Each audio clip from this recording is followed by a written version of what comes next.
Mister আলু, বর্তমানে দাম আমার আঙ্গুল ফুলা কলা গাছ। তাই সংবিধান অনুযায়ী আমি এখন এই কাঁচা বাজারের নতুন রাজা। জয় মহারাজের জয়, জয় দেশি আলুর জয়। ওই ওইসে ওইসে ওইসে থাম থাম। আহ, রাজা হইয়া ভালোই লাগতাছে। জানি না কতদিন রাজা থাকতে পারুম। বাজারের যে অবস্থা, কখন যে কার দাম বাইরা হুট করে রাজা হয়ে যায় কখন যায় না। তাই যতদিন রাজা আছি রাজত্ব উপভোগ করতে হইব। মন্ত্রী, জি হুজুর। আমার পাউডা মেজমেজ করতেছে, আহো একটু পাউডার টিপে দাও। হুজুর ভুলে যাইন না, কয়দিন আগে কিন্তু আমিও রাজা ছিলাম, এখন আমার দাম কমে গেছে তাই মন্ত্রী হইছি। তাই সাবেক রাজারে সম্মান দিয়া কথা কইবেন। ওরে বাবা, আসসালামু আলাইকুম। ই আর কি করেন না, আপনার কয়টা দাম বাইরে রাজা হইছেন? আসছিলেন তো 20 টাকা কেজি, হুট করে 400 টাকা কেজি হইয়ে রাজা হইছেন। আর আমি কেমনে রাজা হইছিলাম জানেন? আমার কেজি তো 1200 টাকা পর্যন্ত উঠে গেছিল। ওই তুই মুখে মুখে তর্ক করস, তোর বোটা কিন্তু টান দিয়া ছিড়া ফেলামু। ওই তোর বোটার কোনো প্রয়োজনীয়তা আছে? তুই এটা নিয়ে ঘুরস কে? হ্যাঁ, কেউ যদি 1.5 কেজি মরিচ কিনে 1 কেজি তো তোর বোটাই পায়। আমার রাজ্যের নিরীহ মানুষে তুই ঠকাস। ওই ওরে আমার রাজ্যের বাইরে ফেলে দেয়। যত বড় সাইজ না তত বড় কথা। হুজুর রাগ করেন না, জানেনই তো ছোট মরিচের জাল বেশি, মাফ করে দেন এবারকার মতো। আচ্ছা যা, তুই কই সোচ দেহে মাফ করে দিলাম।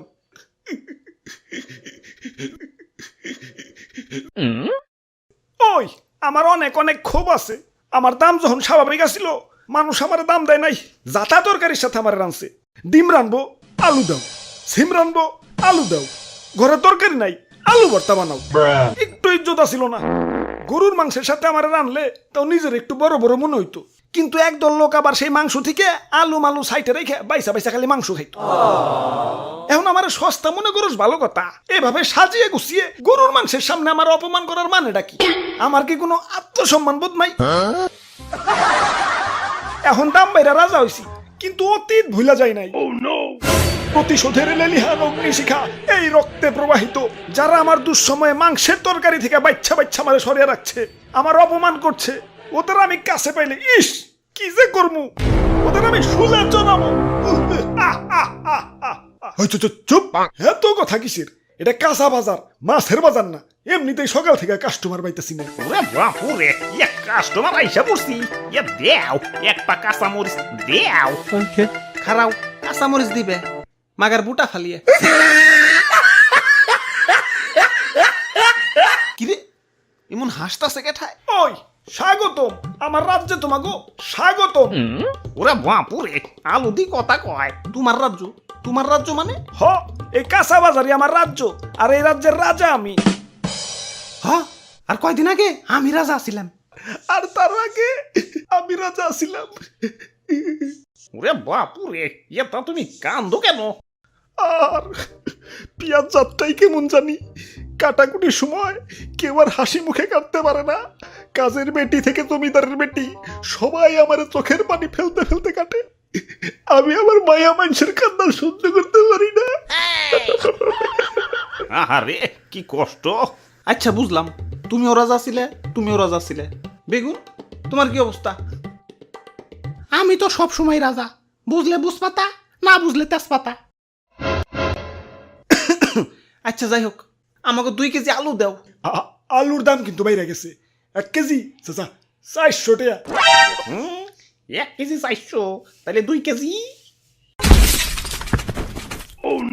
ওরে বাপুরে, আলু নেওয়া যাইব না। আলুর পরিবর্তে অন্য কিছু নেও। আলুর পরিবর্তে কি নেওয়া যায়? দাদু, আজকে একজনের বহুত মিস করবার লাগছি। মাংসের পরিবর্তে এখন কাঁঠাল, মিষ্টি কুমড়া দিয়েও বেগুনি বানানো যায়। পেঁয়াজ ছাড়াও কিন্তু রান্না হয়। কোনো কিছুর দাম বাড়লে আপা ঠিক কোনো না কোনো অল্টারনেটিভ কিছু খুঁজে দিত। তোমরা আপারে তো থাকতে দিলা না। এখন খাও, বাদ দইয়া দামি জিনিসে খাও, স্বার্থপর বাঙালি। ইয়া তাইলে আর কি, দেও আমাকে 150 গ্রাম আলু দেও। হ হ দাও, বড় বড়টা পয়সা দিও। আরে তোমার দাঁতে কি হইছে? দাঁত খুঁচাইতাছো কে? আর কইও না, সকালে আলু দিয়ে মাংস রানছে তো, তাই দাঁতে মাংস এখনো বাইজা রয়েছে। ওই দাঁতে কি খালি মাংসই বাচ্ছে, আলু বাজে নাই? আমি তো আলু খাই নাই, খালি মাংস খাইছি। বাইসা বাইসা আলু গিলা সাইডে রাখছি। আমি তো আলু খাই নাই, খালি মাংস খাইছি। বাইসা বাইসা আলু গিলা সাইডে রাখছি। প্রতিশোধ আক্রমণ।